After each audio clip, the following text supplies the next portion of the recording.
Olá, sempre um privilégio poder falar com vocês e principalmente sobre um tema tão relevante como a comunicação e a persuasão. Naturalmente que esse tema se torna ainda mais relevante, haja vista toda uma transformação da sociedade, dos contextos aos quais estamos sujeitos e somos sujeitos.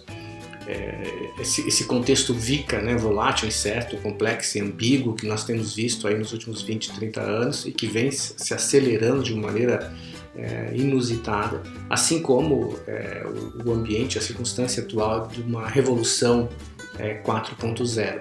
Naturalmente que todos esses efeitos do contexto e essas mudanças e transformações, eles trazem sérias consequências na comunicação e na persuasão, ou a comunicação e a persuasão é uma grande causa dessas grandes transformações. É muito difícil de dividir ou separar uma visão contextualista. Isso tudo está imbricado, né? No mesmo momento que nós estamos sujeitos ao ambiente, somos sujeitos no ambiente, ou seja, somos protagonistas, mas também estamos sujeitos a esse contexto ao qual não temos controle. A comunicação e a persuasão, ela vem corroborar nesse processo de aprendizagem dinâmica e busca de uma melhoria efetiva nessas relações sociais e em toda a ressignificação que temos que fazer desses conceitos, definições, da forma com que interagimos com os nossos interlocutores. Nesse processo de aprendizagem dinâmica e busca de uma melhoria efetiva nessas relações sociais e em toda a ressignificação que temos que fazer desses conceitos, definições, da forma com que interagimos com os nossos interlocutores. Essa é uma pergunta bastante interessante, porque ela não só é como ela sempre foi e penso que sempre será, porque a comunicação nos obriga a buscar formas de poder ser mais efetivo na tradução das nossas intenções. Há uma distância entre a minha intenção e o que eu penso daquilo que eu digo, escrevo, né? Assim como entre o que eu digo e escrevo, tem uma distância significativa naquilo que o outro lê ou escuta. E não necessariamente o que ele lê e escuta é o que ele entendeu.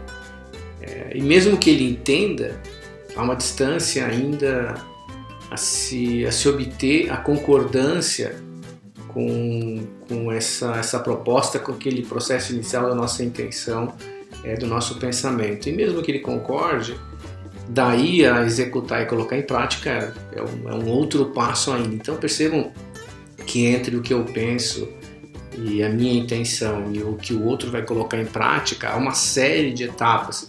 E essas etapas são populadas de ruídos, né? E isso se torna um grande desafio para todos nós, e principalmente para as organizações que cada vez mais lidam com esse contexto VICA e tempos de revolução 4.0, onde tudo é muito dinâmico e as pessoas têm cada vez mais objetivos e propostas e propósitos muito individuais. Comunicar para esse grande grupo que vive situações e circunstâncias muito pessoais é um desafio cada vez mais significativo, além da grande velocidade que temos que levar em conta nesse processo todo. Bom, há sempre uma discussão, uma preocupação entre aquilo que comunicamos com a razão e do que a nossa emoção, o nosso sentimento é transmitido. Do mesmo lado, há um interlocutor, também conhecido como receptor, que também tem as suas razões e os seus valores, os seus sentimentos. Nas ciências humanas, a gente pode trabalhar, ou deve trabalhar, considerando sempre essa relação diática, né, da comunicação. O que eu observo é que, diferentemente da ciência natural, né, da matemática, por exemplo, da física, em que há uma razão, né, e isso a gente mede, a gente conta, a gente estabelece distância, peso, né? Então, e há regras aqui muito claras, onde quer que eu esteja no mundo eu consigo estabelecer essa mesma razão, essa mesma lógica. Nas ciências sociais, nessas relações humanas, né, que estão em ciências sociais, não necessariamente eu vou usar a razão, mas eu uso a razoabilidade, que tem a sua própria lógica. Por isso é sempre importante eu entender as minhas razões e as tuas razões, né? A minha razão e a razão do outro. Naturalmente, cada um de nós age de maneira racional a partir de alguns critérios e princípios e aspectos que levamos em conta em relação àquela circunstância ou situação. E como usamos eventualmente critérios distintos, haja vista a história, a percepção e a leitura, há razões minhas e a razão do outro. Esse é um grande desafio, de entender primeiro se o que eu estou comunicando e a lógica, né, o racional que eu estou usando, ele conversa com aquilo que eu estou sentindo, com as minhas emoções, e se o meu corpo está falando aquilo que a minha boca está pronunciando ou que eu estou escrevendo. Da mesma maneira, eu devo levar em conta se o outro consegue fazer essa leitura e compreender efetivamente a mensagem, né, o significado que eu quero dar para aquela comunicação. Há então uma proposta naquilo que se veio a redefinir ou renomear de nova retórica, para descolar um pouco dessa percepção antiga ou mais recente que nós temos. Na nova retórica, temos aí dois grandes autores, o Perelman e o Titeca, que trabalham muito bem retomando o que é efetivamente a retórica lá aristotélica. Então, nesse sentido, a retórica em si é a forma com que organizamos o pensamento, de maneira que possamos trabalhar um processo de persuasão por meio de uma comunicação muito efetiva. Quando a gente fala aqui da persuasão, a persuasão ela não se dá no meu convencimento, né, daquilo que eu sei, e numa tentativa de convencer o outro, né? Então, se eu convenço o outro, ele é convencido, vencido, e ele vai suportar isso até o momento em que ele pode vencer. Aqui a gente está falando de uma discussão em que a retórica procura a persuasão a partir da perspectiva do outro. Então, a ideia sempre é comunicar pro auditório, né? A partir da perspectiva do auditório. Se muda o auditório, muda a estrutura da minha argumentação, a fim de que eu obtenha então a persuasão. Bom, o que acontece então quando a gente olha para as formas de comunicar? No início, a comunicação foi definida como sendo essencial ter o emissor, uma mensagem que o emissor desejaria transmitir, um canal escolhido para essa mensagem e aí o receptor do outro lado.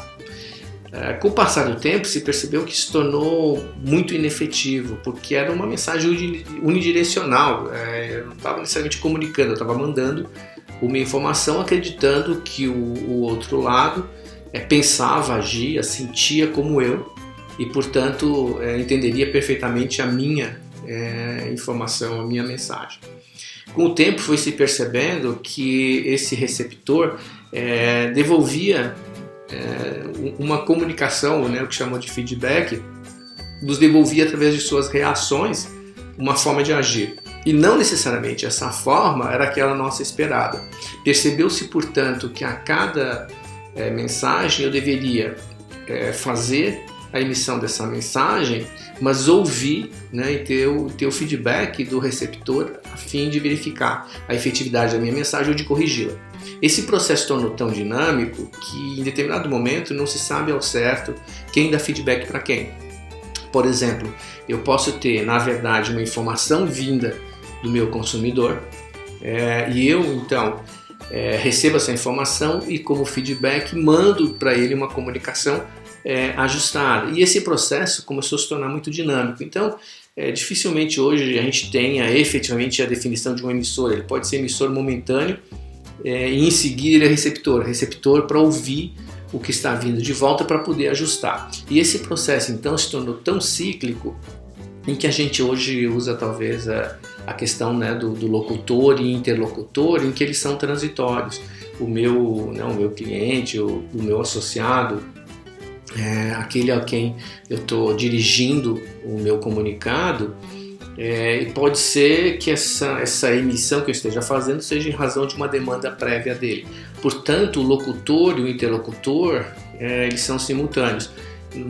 Imediatamente e simultaneamente, na medida em que eu faço a locução, eu fiz a locução em razão de eu ser o interlocutor, aquele que recebeu alguma informação, e para isso eu me vejo motivado a fazer um comunicado. Por outro lado, quem está recebendo a informação também já mandou ou imediatamente está mandando, na medida que recebe, já remete também o seu feedback. Então nós somos locutores e interlocutores simultâneos, e o processo de comunicação então se tornou dinâmico, numa busca sempre de que eu consiga dar um significado efetivo para ambas as partes.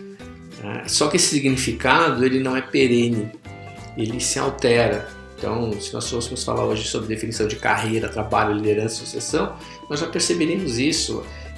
A definição ela tem sido dinâmica e tem sido trabalhada de acordo com as realidades. O que era trabalho e carreira para os nossos avós é diferente do que era carreira e trabalho para os nossos pais, é diferente para nós, assim como necessariamente, e talvez em grande medida, diferente para os nossos filhos e nossos netos. Um aspecto que sempre é recorrente e me perguntam é se estamos persuadindo ou estamos manipulando, se a retórica está associada à manipulação, à persuasão. Como dito anteriormente, ela já foi percebida como um processo de manipulação, porque foi muito associada ao que vemos aí de advogados, políticos principalmente, que é onde fica mais evidente essa recorrência. Mas não, né? A retórica ela trata do falar bem, mas também do falar do bem. Então, na essência, né, nova retórica, ela recupera toda a proposta aristotélica, em que se usa da retórica como um processo de estruturação, em que o importante é a justiça, a verdade, a ética. Então, nesse sentido, a retórica ela é importante para pautar então toda a nossa estrutura de argumentação, porque ela está orientada para o interlocutor e não para o locutor. Então, o que eu digo e para quem eu digo determina como eu digo. Logo, eu não posso ter um discurso que seja o mesmo, um imperativo categórico que determine como eu me comunico. Se eu estou me comunicando com meus colegas, tem uma forma, tem um como de dizer determinada mensagem. A mesma mensagem para os meus superiores tem uma forma de ser comunicada. Da mesma maneira que uma mensagem que eu tenho que passar para o meu time tem outra forma de ser feito. Assim como para um associado, para um fornecedor, para um parceiro. É importante que eu tenha isso em mente, e eu não estou aqui manipulando, distorcendo a verdade. O que eu estou comunicando a verdade de acordo com o receptor. Então, seria, por exemplo, algo bem prático aqui. Imagina que eu vou dar uma mensagem sobre o coronavírus para os meus pais idosos. Tem uma forma com que eu vou comunicar com eles da importância do isolamento social deles.